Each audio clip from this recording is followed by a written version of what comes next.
Hi guys, this is Sally with Disabled Advantage here with Austin.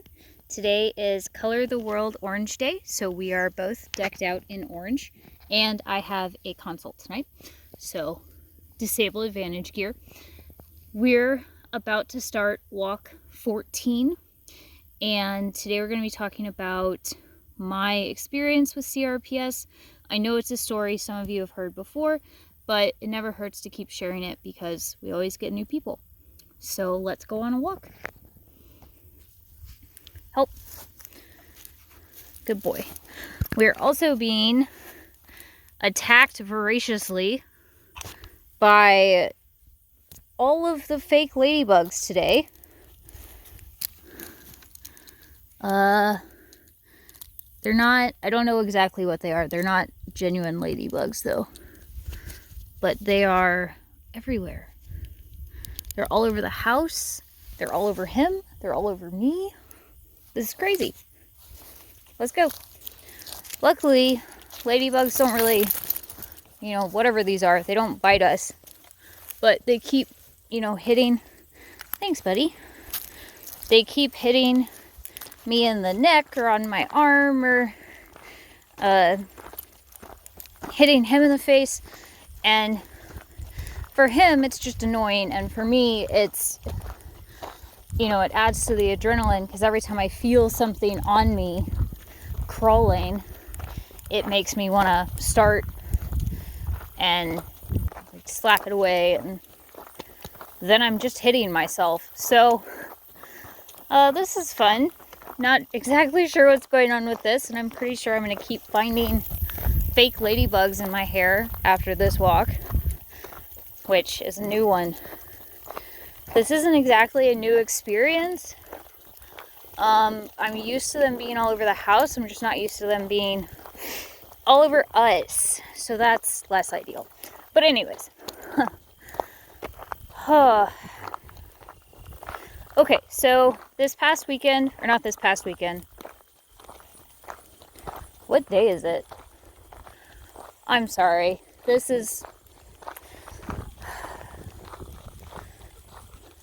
is me after a day of work. It's Monday. Okay, so not this past weekend, but the weekend before, I was in Texas with Austin and my husband to attend the RSDSA Treating the Whole Person Wellness Conference. And I had a booth set up to talk about Disabled Advantage. Fantastic experience, met a lot of great people. I would strongly recommend it to anybody who is able to travel if they keep doing this conference and they have it someplace that you're able to get to easily enough. I think a fake ladybug went down the back of my shirt. Oh well. Anyways, the conference. So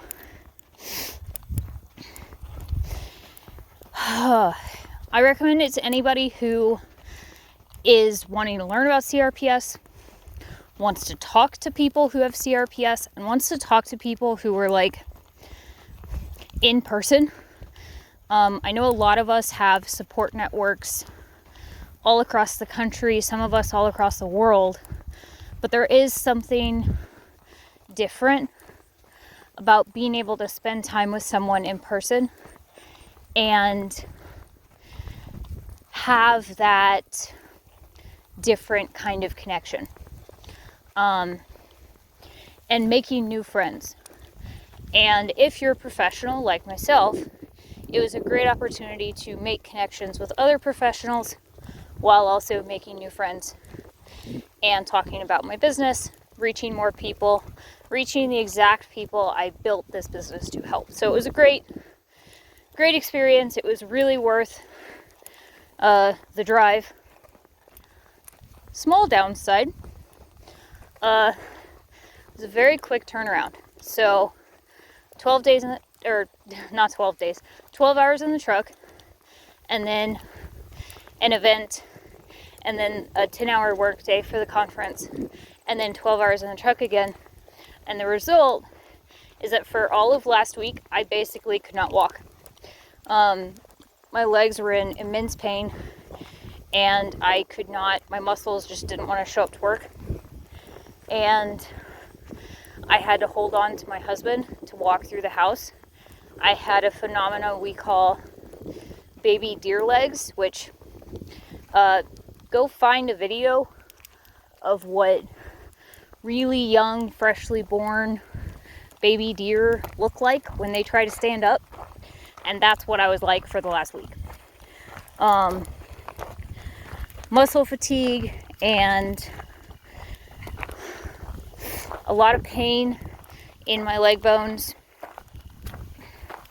Full body pain, sure, but my legs were by far the worst. And so this is actually only walk 3 or 4. This is walk 4. So I started walking again on the 1st on Saturday, and I took a short walk yesterday, and then this is our second walk of today. So I'm getting back into the swing of moving and walking and exercising, but as awesome as the conference was, it definitely floored me. November is CRPS Awareness Month, so Austin and I are wearing orange for Color of the World Orange Day, but also for general CRPS November, and also because incidentally here in Missouri this is deer season, and he is deer-ish colored, and so just generally for our safety, wearing orange is in our best interest when we go out into nature.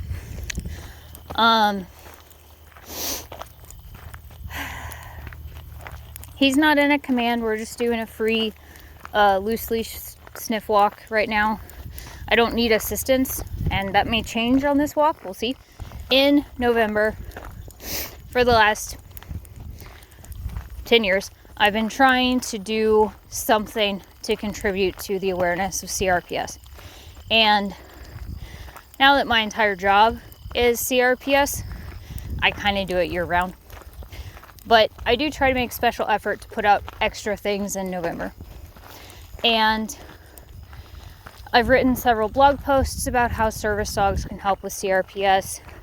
In the past, I've tried to make videos about my story, but it's so hard for me to talk for long periods of time that project never actually got finished, which I feel bad about. I hope to get back to it, but then a lot more work came. I just haven't gotten there. I had an interesting conversation at the conference last 2 weekends ago that I felt would be a good thing to talk about for CRPS Awareness Month, and just to voice for fellow CRPSers in general.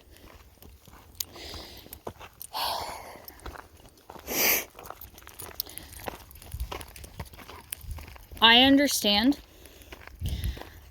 that when people listen to my story and they listen to what I've been through with the medical community and the choices that I make in my life now, from an outside perspective, the way I live my life with disability and CRPS may look like I've given up.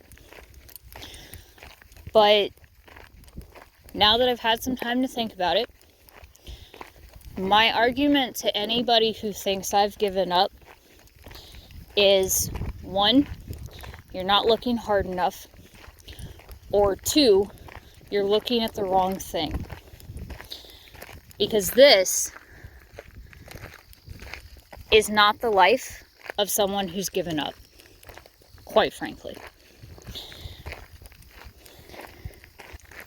This is not the life of someone who's given up.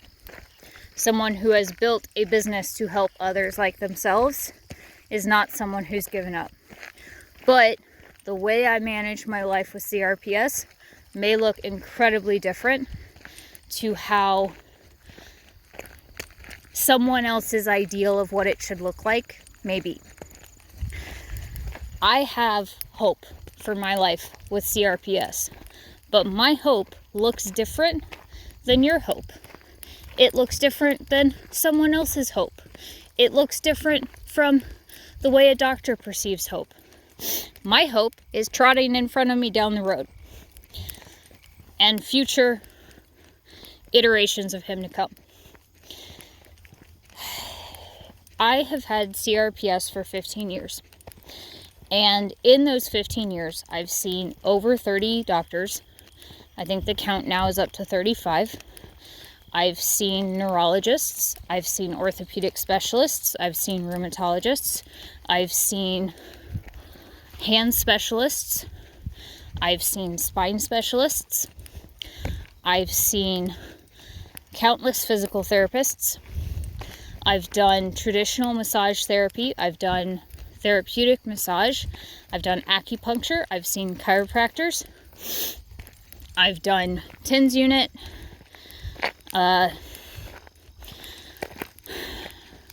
I've worked with mental health specialists, and I have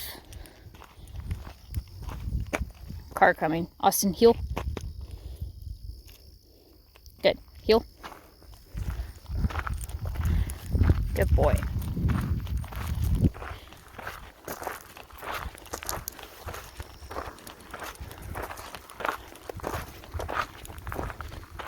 Go ahead and hold this. There we go.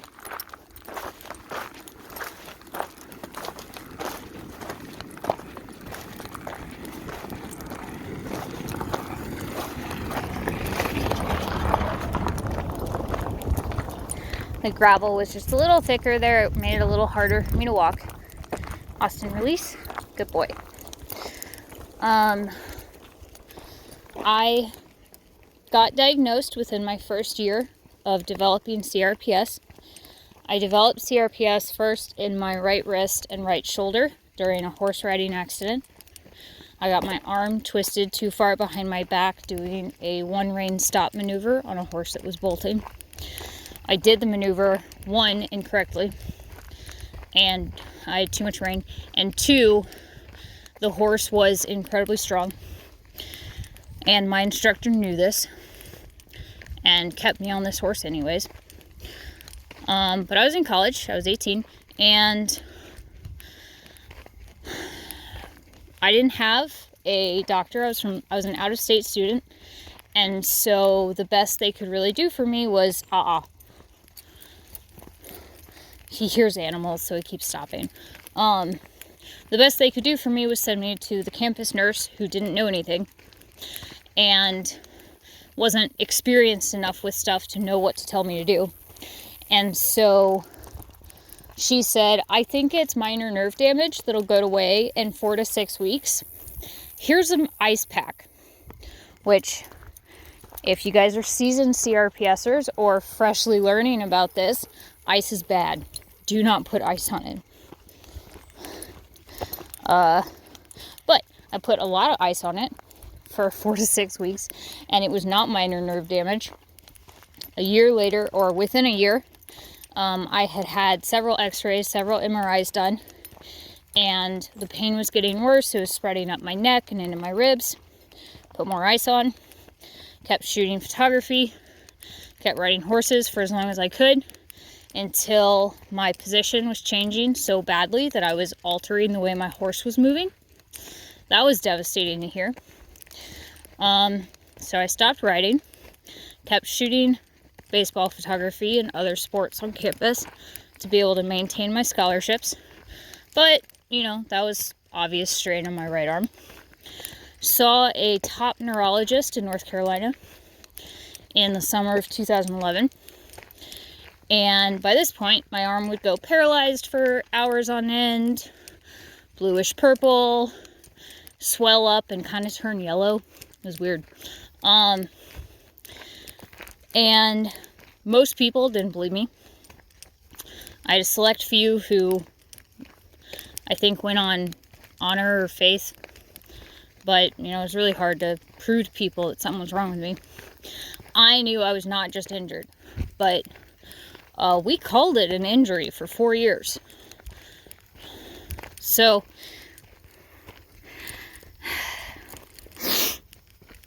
When I got seen by a neurologist, finally, the neurologist said, okay, this looks like RSD, reflex sympathetic dystrophy, but that's really rare. So there's no way you have that. This has got to be something else. And, I kind of hope he doesn't have his job anymore, because honestly, good grief. Just because something is rare doesn't mean it's not possible, and it could have saved us so much torture from the medical community if he just stuck to his guns. But no. So I got bounced around from doctor to doctor, tortured by multiple doctors for years. And then another one said, hey, this looks like CRPS. Let's send you to a hand specialist. And we did. And the hand specialist went back to the pain specialist and said, hey, she's not improving. And the pain specialist said, oh, well, because physical therapy didn't work, that means this isn't CRPS, so never mind, this isn't CRPS. You have something different, but we don't know what. At one point, I was in my pain specialist's office looking through encyclopedias with him to find what I had wrong with me. And he was convinced, too, that I couldn't have CRPS because I wasn't the absolute worst case, severest form he'd ever seen, and that wasn't in the textbooks. And because physical therapy didn't make me better. So then his tactic was to try to get me to admit that I was suicidal. I was not. He tried to get me to admit I was suicidal so that he could hand me off to somebody else. Well, thankfully, when I told people about this, someone came with me to my appointment and heard it for themselves and said, yeah, we're not going to continue care here because you're not a good doctor. And, you know, I went into this thinking that doctors were going to help me, and CRPS just ruined that completely.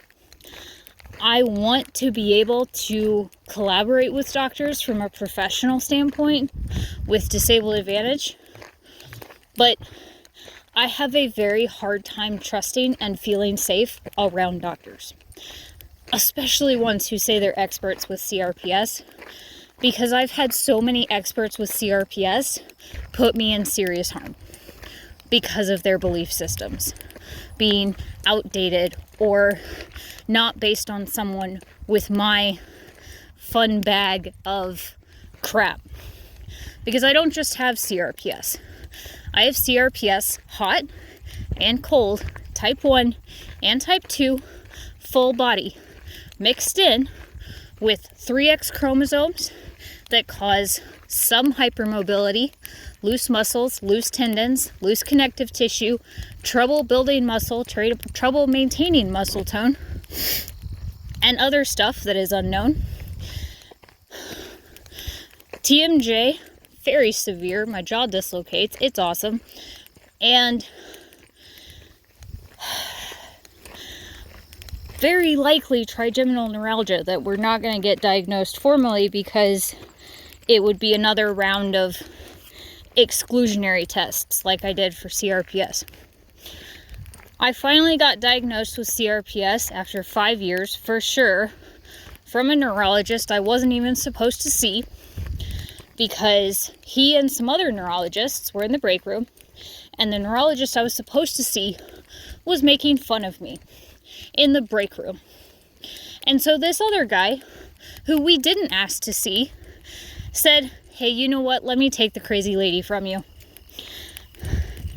And that's how we got a doctor who listened and who diagnosed me with CRPS. But then he was only willing to go so far. By that point, my CRPS was so severe that I got told by him and 3 other doctors that there was nothing more the medical community could do for me other than very low dose pain management and best of luck in your life of hell. By the time I was diagnosed, people told me that things like spinal cord stimulators, infusions, nerve blocks, etc. had a maybe 1 to 2% chance of working, and that, good boy Austin, and that they weren't going to be covered by insurance. They were going to cost thousands of dollars. We do not have thousands of dollars to spend on a 1 to 2% chance, so we didn't do it. And along the way, doctors grabbed my limbs, they wrenched on me, they performed all sorts of tests on me. When I told them how much pain I was in, they laughed at me and told me I was lying. When I asked for help, they would blatantly ignore me. When I went to them with my research and with my medical report, and I told them what I needed, they got offended and yelled at me. A few years ago, I lost medical care completely and was without a doctor and without any kind of medication to manage my CRPS for 8 months. And during those 8 months, I saw a doctor, was really hopeful about restarting care, and they told me straight up, they told me that they were willing to believe I was in severe enough pain to warrant needing a prescription for Zofran for pain-induced nausea, but not pain medication. Because if I'd come in with a broken wrist, they would be more than happy to give me pain medication. But for something like CRPS, surely I must be a drug addict.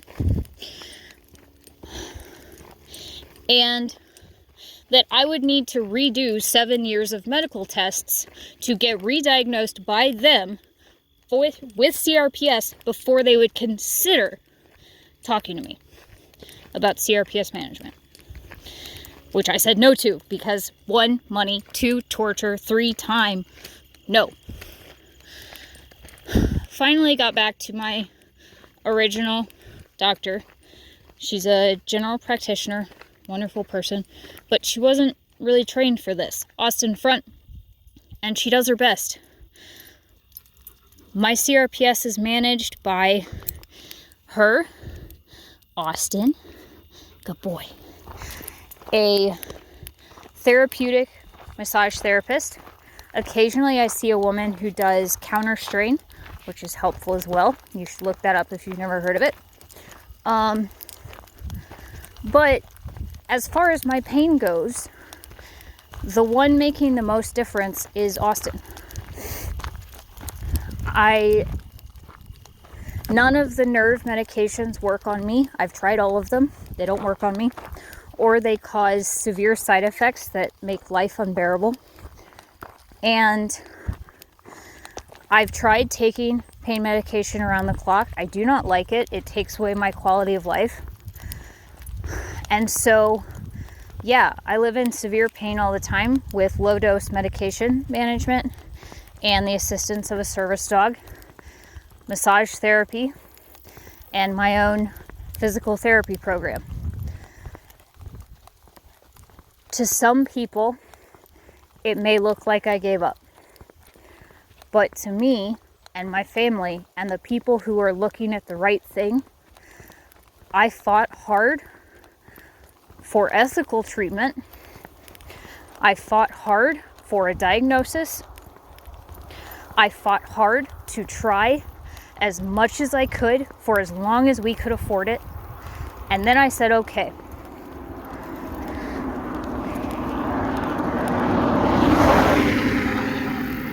This is how it is.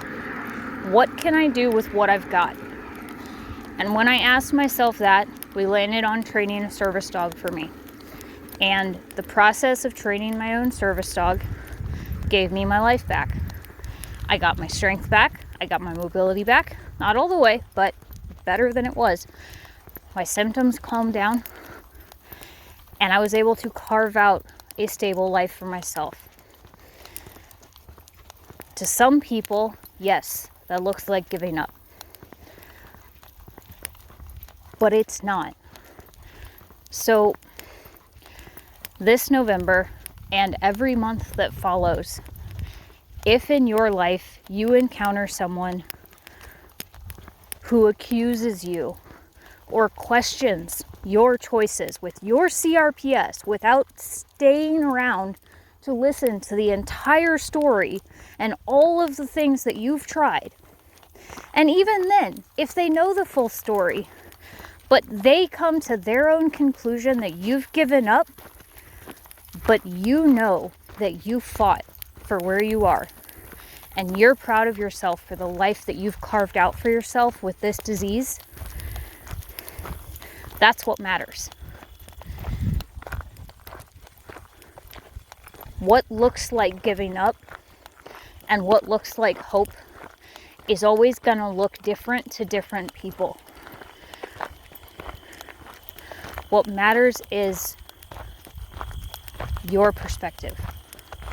If you made a call to stop chasing every 1% chance, that's okay. If you made a call to keep chasing as many 1% chances as possible, that's okay too. Both of those options are still not giving up. They're you making your medical choices for you. They're you choosing your life. Hope looks different to everybody. Hope for me is in the form of a service dog.